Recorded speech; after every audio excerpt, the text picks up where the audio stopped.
Dear student of class 12, history English Urdu tutorial में आपका बहुत बहुत स्वागत है। खुश आमदीद है, मोस्ट वेलकम है। आज की इस वीडियो में हम लोग देखेंगे उर्दू सजेशन 2025। जो सवाल है, अफसाना बेवज़नी का खुलासा अपनी ज़ुबान में तहरीर करें।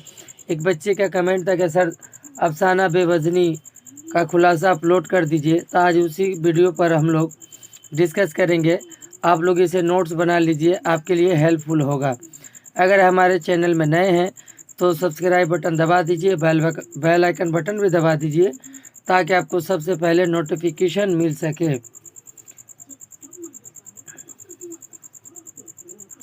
और मैंने last minute suggestion for class 12 2025 Urdu subject मैंने अपलोड कर चुका हूं। अगर नहीं देखे हैं तो देख लीजिए, वो भी आपके लिए हेल्पफुल होगा। कौन कौन सा सवाल आप लोगों को पढ़कर 2025 के लिए जाना है। 100% वह तमाम सवालात आपको कॉमन देखने को मिलेगा। और दीगर सब्जेक्ट का भी मैंने अपलोड कर चुका हूं, 1 बाय 1 इसी तरीके से मैं अपलोड कर दूंगा। तो आज के इस वीडियो में हम लोग देखेंगे अफसाना बेवज़नी का खुलासा अपनी ज़ुबान में तहरीर करें। तो इसका आंसर होगा अफसाना बेवज़नी ज़फ़र अफ़गानवी की एक बेमिसाल तख्लीक है, जिसमें उन्होंने अपनी ज़िंदगी के इन यादगार लम्हों को अक्कासी की है, जब वो अपने शरीके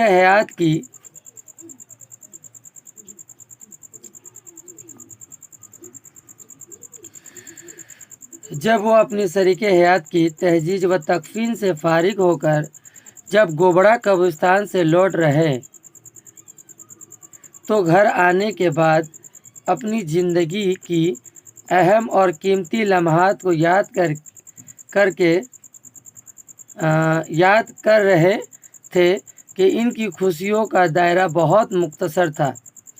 वह सोच रहे थे कि वो अपने बेटे के लिए चांदी सी बहू लाना चाहती थी। वह अपने पोते और पोतियों की किलकारियाँ सुनना चाहती थी।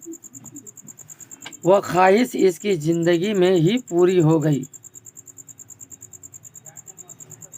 रात के वक्त घर आते तो सारे अजीज़ व रिश्तेदार आहिस्ता आहिस्ता लौट रहे थे, लेकिन इसका बेटा हामिद अपनी बीवी के साथ वहीं रहना चाहता था।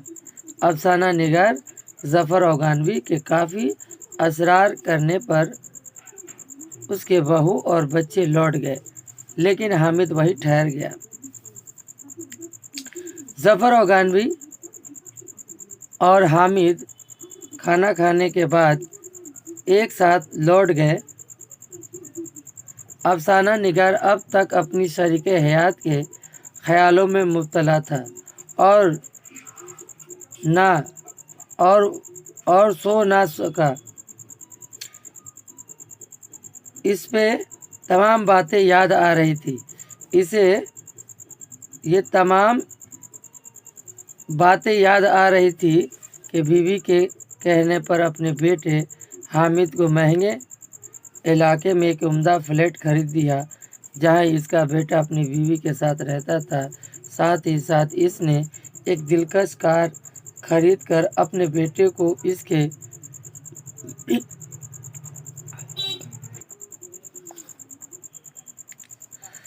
सालगिरह के तोहफे में दिया। इसका बेटा अपनी बीवी के साथ रहता था।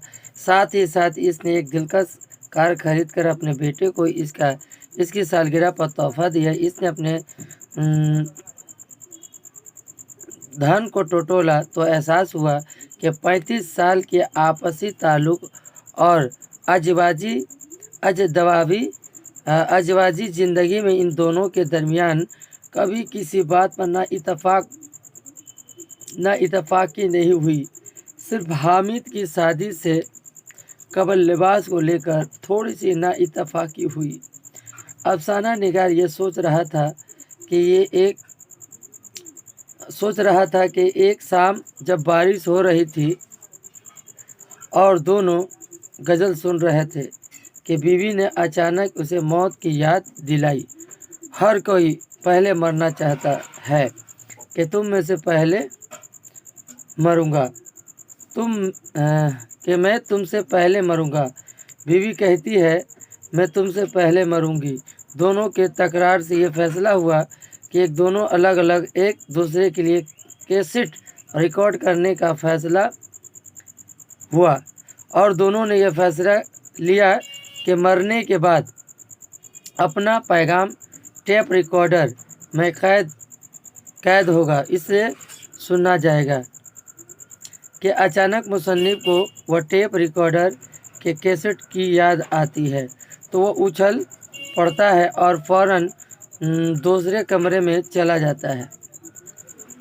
इसे कैसेट को सुनने की कोशिश करता है, लेकिन कैसेट दोनों जानिब खाली रहता है। तब अफसाना निगार को पहली दफ़ा ये एहसास हुआ कि शरीके हयात के फौत हो जाने के बाद इसका वजूद बेवजन हो चुका है। इसे अपनी बीवी के साथ गुजरे हुए लम्हात अचानक से बेकार लगने लगते हैं और इसका वजूद बिल्कुल ही बेवजन होकर रह जाता है। इस तरह मुसन्निफ ज़फ़र गंगोही अपने इस अफसाने में इंसान की ज़िंदगी की हकीकत को बयान करने की कोशिश की है।